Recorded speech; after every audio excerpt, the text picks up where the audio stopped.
There is a young man who does not wish to reveal his identity, and I am going to share his life story with you today. Please give every one of you a careful listen. Good morning. For a considerable amount of time, I have been watching your channel. I am a young person who, in my view, does not have a particularly unattractive appearance. I am 23 years old. A number of years ago, I was able to meet a buddy of mine, and we eventually got married. Nevertheless, I had some difficulties. What I would want to do is inform you about them. Ever since I was a youngster, I have been raised as an only child. In spite of the fact that I was the only kid in my family, my parents never spared me. They accomplished all I asked of them, and were always there to assist me in my pursuit of happiness and success. I felt their support in all facets of my life during my time in high school, particularly after I graduated from elementary school. People are going through a stage in which they are discovering more about themselves throughout that time. Naturally, I had a greater desire to like myself, and I looked up to the cool individuals who were around me. They were dressed more elegantly and had a more chic appearance. In order to achieve more popularity and attract the attention of boys, I desired to have a similar appearance to them. There was a time when I began to trim my skirts, and at that time I was wearing a school uniform that was similar to a tiny skirt. The cleavage of my shirt was also deepened, which resulted in a more seductive appearance for me. Despite the fact that my parents would never want to break me, I wanted to wear things that were in style every month. They took the initiative to get a cutting-edge mobile phone for me while I was in the second year of my high school education. The camera was of very high quality, and I was continually recording myself with it. At that time, I began to flirt with a lad named Samuel, who was considered to be 2 classes higher than I was. As soon as I became aware of it, I provided him with my telephone number. Texting and exchanging images to one another was something we did every night before bed. When I was in school, I was urinating at recess, and I found that I really like it when he did that. While we were flirting with each other in this manner, we made the decision to include him. We went to a neighboring cafe and spent some time there. It was a very wonderful experience, and he fell in love with him almost immediately. We would not see one another as frequently, because she was going to be attending college the next year. However, he informed me that at the end of the 2 years, we would be able to study together in the same city. I was quite happy about this since I had a lot of affection for him. When we were still on very good terms with one another, we made the decision to add him once again. He was going to go to a location where we would be more isolated than we had been before. He brought me to his grandmother's house, which was vacant since she had gone to be with her aunt. He took me there instead. In all of their time together, he had never been in a domestic setting. The first thing that we did was eat something, and then we watched a movie together. During the time that we spent viewing the movie together, we grew more intimate with one another. Until now, I had never been in such close proximity to a man. It was at that very time that we stopped paying attention to the movie and began making love to one another. I was in my first relationship, and I found that I was becoming increasingly connected to him as time went on. Because of this circumstance, our connection has continued to develop in this manner. I was constantly reminded of his commitments to me, such as the fact that we were going to attend the same institution and that we were going to live together. I was totally engrossed in him throughout that time. When the university examination was over, he traveled to Izmir, but I remained in Aydin. We would get together on the weekends because we were not too far away. My goal was to graduate from high school as quickly as possible so that I could be with him. In the beginning, he would visit us on the weekends, and we would keep in touch with one another. Nevertheless, after a period of 2 months, he began to call me less frequently. The weekends were the only times he showed up. In addition to the fact that he had cheated on me, I discovered that he had a girlfriend who was attending college at the same time that he had built a relationship with her. This circumstance caused me a great deal of pain. After a considerable amount of time, I was unable to return to my senses, but I was eventually able to triumph over this circumstance.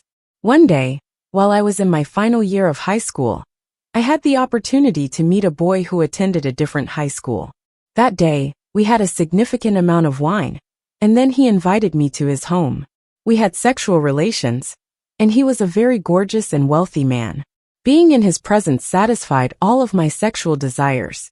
In addition to wearing more and more makeup, I started to dress in a manner that was increasingly exposing. It was quite easy for me to attract men, and I enjoyed doing so very much. In point of fact, I was having relationships with men without experiencing any difficulties with attachment. As you can see, I was a long way off the path, and as a result, I managed to enroll in this university and begin my studies in Istanbul.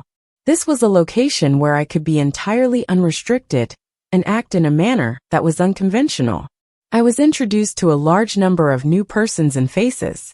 Due to the fact that my parents rented me a house and provided me with a card, I did not experience any troubles with my finances.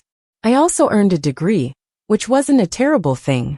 There was a guy named Michael who I met in my class. He was a typical and kind-hearted individual. During the course of our conversation, my level of curiosity increased. He has a muscular demeanor and a pleasant personality. Despite the fact that Michael was attractive to me, I was unable to envision myself in a committed relationship with him. I had been hitting for a considerable amount of time because I was unable to commit to a man. On the other hand, as time went on, our relationship turned from boring to enjoyable. My fondness for him eventually developed into love. As I began to develop feelings for other guys, I continued to keep an eye on Michael, and he never failed to show me feelings of love and understanding. An offer was made to me by him at a time when we were presenting each other to our respective groups of friends. He expressed his deep affection for me and expressed his desire for us to meet his family and friends. When I informed him that I accepted, I leaped on his neck and told him that I was very excited. On this occasion, my confidence would not be misplaced. In this way, we began a relationship that is both beautiful and serious. Despite the fact that I was absent from school on occasion, I was certain and I was aware that Dad loved me very much. If I had the opportunity to meet his family and friends, I might have been able to make some serious judgments, but it was still too early.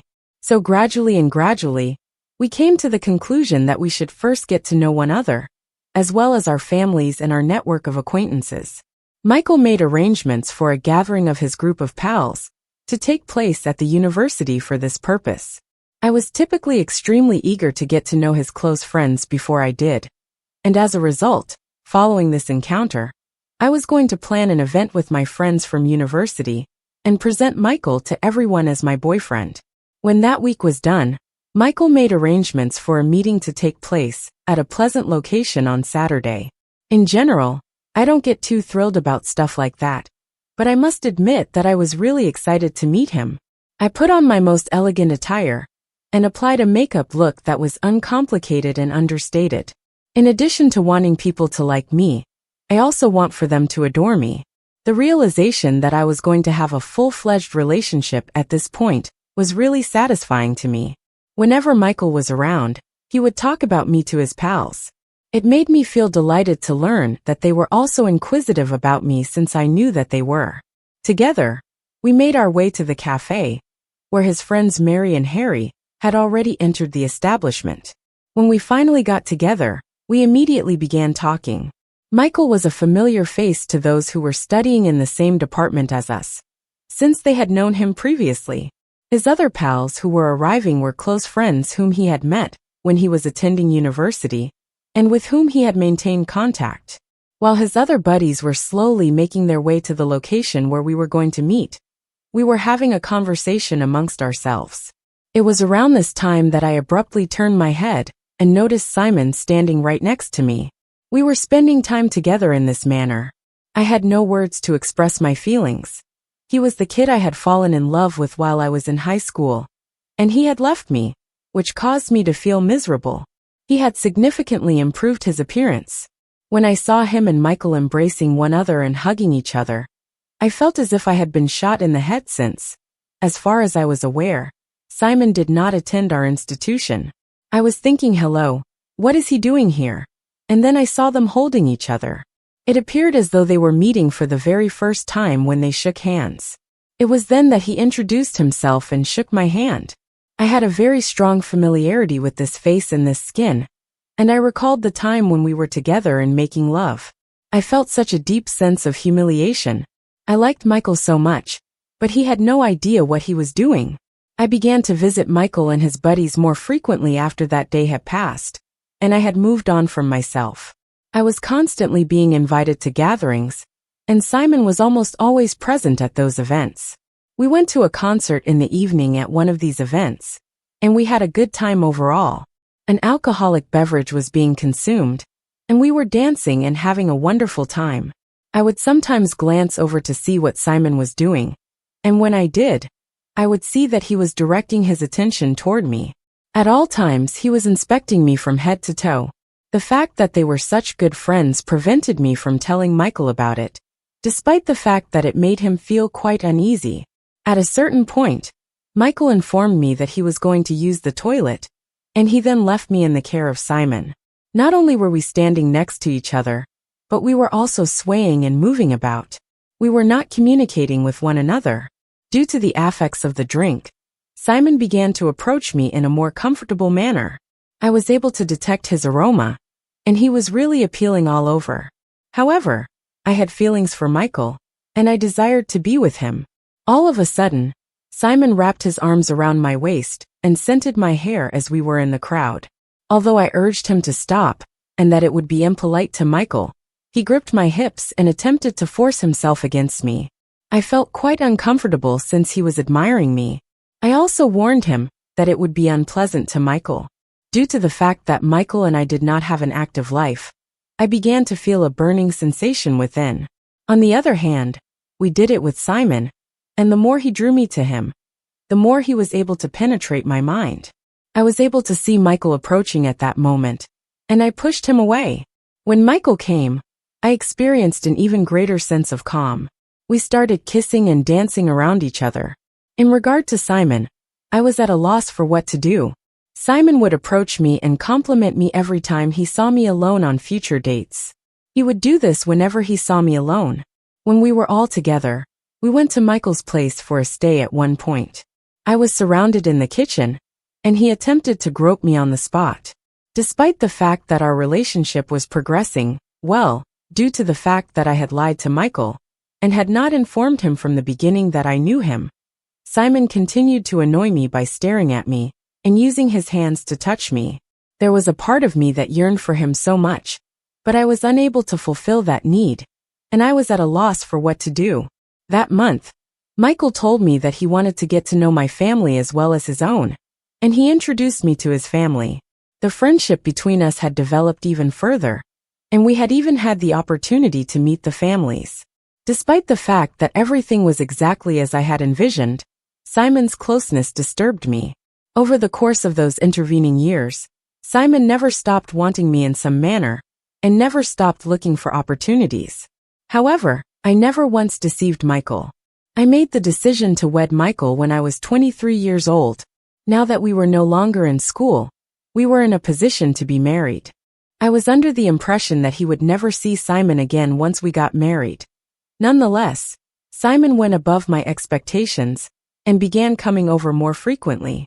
Even while we were in the kitchen, he would find a way to sneak up behind me and attempt to squeeze me even if I was not there. In spite of the fact that I had expressed my discomfort with this situation on several occasions, he continued to insist that he had not forgotten about me and that he still desired to have me. On a particular day like this, he grabbed my skirt and squeezed me while I was in the kitchen. I was under the impression that I was unable to put up a fight against him. Yet, I had to put an end to his harassment since the more I was terrified, the more unafraid he grew. Following the departure of Simon and the other friends that evening, I made the decision to sit down with Michael and have a conversation with him. I informed him that I wanted to share with him some insight into my experiences throughout my time in high school, including my disappointments and my previous romantic relationships. Given that he was already a kind and understanding individual, he responded to this situation in a very mature manner. The topic of Simon came up as we were chatting about small talk and my prior life, and I proceeded to tell her all there was to know about him. When she was in a state of shock and unsure of what to do, She snatched up her phone in a furious manner. During the conversation, he contacted Simon and informed him that he should no longer visit us, and that he did not wish to see him. On the other hand, Simon claimed that I was lying, and that I had repeatedly instructed him and Michael to be silent from the very beginning. Although I did not dare to tell him that it was a falsehood, Michael was enraged and felt as though he had been deceived. He said that he was not at all certain that he could put his faith in me. Even though I didn't want to engage in physical contact with him, he claimed that he was exerting pressure on me and attempting to entice me with compliments. I felt bad because I was about to lose Michael, and it greatly troubled me that in the 4th month of our marriage, when everything was going so well, he had suddenly flipped everything upside down. I was about to lose Michael. That day, Michael left his house, and he did not return for a considerable amount of time. Because I was so young at the time, it is only natural that I did not feel any remorse about my previous life. However, the thing that I regret the most is that I did not tell Michael the truth. There was a delay in his return to the house. While this was going on, Simon continued phoning me and telling me that perhaps we could be together if you split up with your partner. I am extremely upset with him since he has abandoned me for such a long time and has never called me. On the other hand, my life was frequently shattered once I discovered someone with whom I could be happy. It was my fault. I ought to have informed him about Simon right from the start. There's a possibility that I was enthralled by his attention, and the way he surreptitiously harassed me since our connection was so very alluring and stunning. The chemistry between Michael and I was never quite that strong. However, I had faith in him, and he was the only man I could ever see marrying. I was at a loss for what to do, but Michael had entirely abandoned me due to the fact that our past with Simon continued to put pressure on me, and he was aware that I was continuing to remain silent. I had completely lost him, and after a brief marriage that ended in a horrible split, I stepped out on my own. I intended to obtain my own house from the very beginning of my journey towards independence. In a number of instances, when I was really unhappy, I couldn't take it any longer, and I asked Simon over to have sex with him. However, he didn't please me since it didn't feel the same as it used to, with his sneaking about, and the way that we made love when we were younger. It was nothing more than satisfying a craving that had been ingrained in me. As a consequence of this occurrence, I made the decision that I would never again conceal something of this nature. Until such time as I am able to love someone completely, I will not be in a relationship. From this point forward, I will only be with that person. The person with whom I might have had the most joy in my life is no longer in my life, and I am entirely responsible for this situation. In order for him to forgive me, I need to find a way to move on with my life immediately. The following is the tale that I regret the most that has occurred to me. Yes, you guys. One of our listeners expressed sadness that she did not wish to reveal her identity, and I shared that regret with her. For the time being, I would want to make a recommendation to this particular person that she should not conceal anything from the other person in any of her future partnerships, and most importantly, she should be faithful to him. For the same reason that the warped relationships she has encountered demonstrate to me that she is not thinking properly, I also propose that she should absolutely receive help. I have no doubt that you will concur with me. I would appreciate it if you could get in touch with me if you have any confessions or regrets that you would like to share with me, just as this person did. Dearest darling, I bid you farewell.